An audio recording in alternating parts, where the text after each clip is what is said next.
Salut mes impacteurs, j'espère que vous allez bien. Je voulais vous faire cette vidéo pour vous donner quelques conseils supplémentaires. Donc j'ai vu que c'était un peu la panique dans les commentaires. Donc je voulais simplement vous rappeler un certain nombre de choses. Vous avez fait donc 4 missions avant celle-là. Celle-là, voilà, c'est vrai que c'est une mission qui est relativement, comment dire, challengeante. Mais vous avez les outils en fait. Souvenez-vous de ce que vous avez récupéré comme outils tout au long du parcours. Le premier jour, en fait, lorsqu'on a bossé ensemble, je vous ai demandé de créer une équipe ou de rejoindre une équipe. Donc en fait, le message qu'il y avait derrière ça, le message inconscient si vous voulez, ou le secret, la pépite, c'est que quand on s'entraide, eh bien, même avec des inconnus, des gens qu'on ne connaît absolument pas, eh bien, ça nous permet d'aller vraiment beaucoup plus loin et c'est une vraie force, d'accord? Donc cette force est toujours disponible aujourd'hui. Elle est même beaucoup plus importante parce que vous avez passé 4 jours ensemble, aussi bien avec votre Dream Team qu'avec le groupe tout entier, d'accord? Donc ça, c'est une force. S'il vous manque des éléments, servez-vous-en. Okay.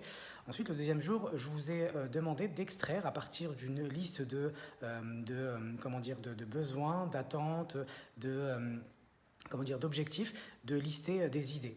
L'objectif derrière ça, c'était de vous faire prendre conscience que eh bien, à partir d'une idée, on peut extraire énormément de choses et il faut regarder les choses sous un angle différent, d'accord, et puis voir plutôt les possibilités plutôt que les impossibilités.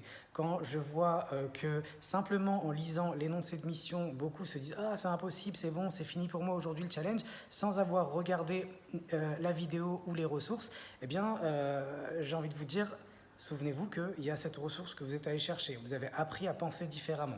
D'accord? Donc, plutôt que de paniquer tout de suite, posez le problème. Ok, donc ça a l'air impossible vu comme ça, mais finalement, je vais regarder ce dont je dispose comme ressource, comme force sur le site pour pouvoir m'aider. D'accord? Et vous allez vous rendre compte que j'ai déjà fait une partie du travail dans le sens où je vous ai fait une vidéo où je vous explique pas à pas comment cela fonctionnait. Et je vous explique un petit peu même les options. Ok, c'est en anglais, mais je veux dire l'anglais, vous avez Google Traduct, vous avez, si vraiment vous avez envie de vous dépasser, tous les outils sont à votre disposition. D'accord? Donc je vous inviterai vraiment à penser en termes de solutions, à orienter votre cerveau en termes de solutions. Posez-vous des questions pertinentes et des questions positives de façon à ce que vous puissiez trouver des solutions. Encore une fois, ça aussi, c'est une force dont vous disposez et que vous pouvez utiliser tout de suite pour atteindre n'importe quel objectif. Le troisième jour, on a bossé sur vos forces. Vous avez listé 50 forces. Zerma, il n'y a aucune force que vous pouvez utiliser aujourd'hui. Donc il y a 50 forces en fait. Est-ce que parmi ces forces-là, est-ce qu'il n'y en a pas une qualité, une compétence que vous pouvez utiliser pour atteindre cet objectif? D'accord. Le quatrième jour, on a bossé…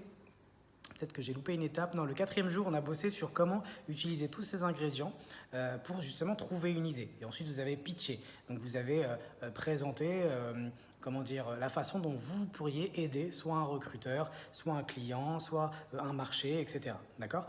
Alors aujourd'hui, je peux comprendre que le fait de créer une offre d'opt-in, ça vous fasse paniquer un peu, surtout si l'expertise n'est pas encore au rendez-vous et que vous vous êtes projeté dans le futur, mais que finalement, aujourd'hui, vous n'avez pas encore les compétences. Ok, mais il y a déjà quelque chose en fait. Il y a déjà quelque chose qui vous lie à cette thématique. Peut-être que vous êtes un passionné.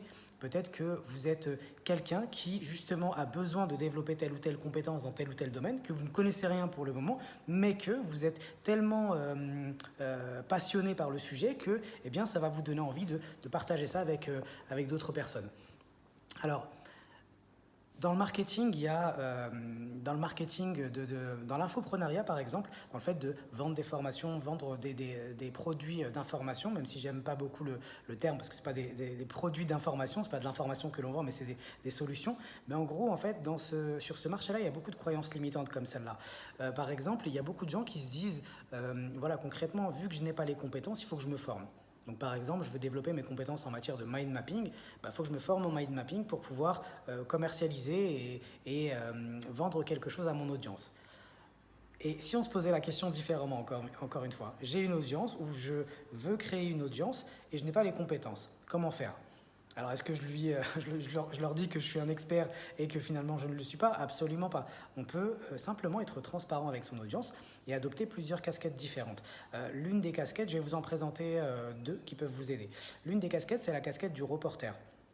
Vous pouvez dire aux gens, voilà, moi c'est vrai que je vais aller rechercher toutes les informations sur le mind mapping, je vais aller interroger des experts, des gens qui maîtrisent déjà le sujet, je vais leur poser des questions, je vais les filmer, je vais les faire intervenir sur mon blog si je crée un blog, sur mon podcast si j'ai un podcast, et je vais vous partager donc ces pépites-là à travers ces experts. Donc là, même si vous n'êtes pas expert dans le domaine, pour votre public, ce que vous allez partager avec lui, eh bien, ça a de la valeur à ses yeux. Et il s'en fiche de savoir que vous êtes expert ou non dans votre domaine. Et puis vous, ça vous permet aussi de développer vos connaissances, vos compétences, parce que c'est comme ça, en rencontrant plein de gens et en allant chercher le contenu là où il est, c'est comme ça qu'on développe aussi ses connaissances personnelles. Et au bout d'un an, eh bien, vous avez non seulement une audience, mais aussi des compétences, des connaissances, des partenaires potentiels. Et voilà, donc, et pourtant, à la base, vous n'aviez absolument rien. Vous vous êtes lancé sans rien, sans connaître le marché. Le deuxième profil ou positionnement que vous pouvez adopter, c'est celui de l'aventurier. Donc l'aventurier, qu'est-ce que c'est? C'est quelqu'un qui dit, ok, moi j'ai envie de perdre 10 kilos voilà, cette année, je vais tester plein de méthodes et je vais les partager avec vous sur ma chaîne YouTube, sur mon podcast, je vais partager avec vous ce que je fais, ce que je teste, vous verrez mes réussites, mes échecs. Et c'est pareil, là les gens sont intéressés de voir comment c'est en vrai. Il y a tellement de régimes, de programmes et de moyens d'atteindre cet objectif que voilà, on se sent un petit peu perdu. Donc quand il y a une personne qui teste pour nous, qui fait le crash test, ça a de la valeur à nos yeux, là aussi, d'accord? Ça a de la valeur à nos yeux et on est prêt à s'inscrire à la newsletter, à télécharger le guide, à suivre la personne. Et au bout d'un an, c'est pareil, si vous avez perdu vos 10 kilos, eh bien vous avez une légitimité, en plus vous avez appris plein de choses et donc par conséquent, vous êtes, vous pouvez à ce moment-là créer votre propre programme si vous le souhaitez. Bref, ce que je veux vous dire par là, c'est que vous avez encore une fois toutes les ressources.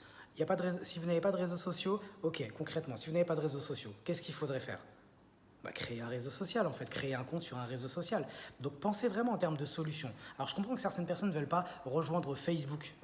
Si vous ne voulez pas rejoindre Facebook par conviction personnelle, ne rejoignez pas Facebook. Vous avez LinkedIn. LinkedIn c'est quoi? C'est un réseau social pour les professionnels. Ça s'inscrit dans la thématique du challenge. N'oubliez pas le challenge, c'est ça. En fait, c'est comment développer ses compétences entrepreneuriales ou professionnelles. Comment atteindre ses objectifs entrepreneuriales ou professionnels. Donc du coup, LinkedIn pourrait être un outil, un réseau social que vous pourriez utiliser sans forcément tous les dégâts de Facebook.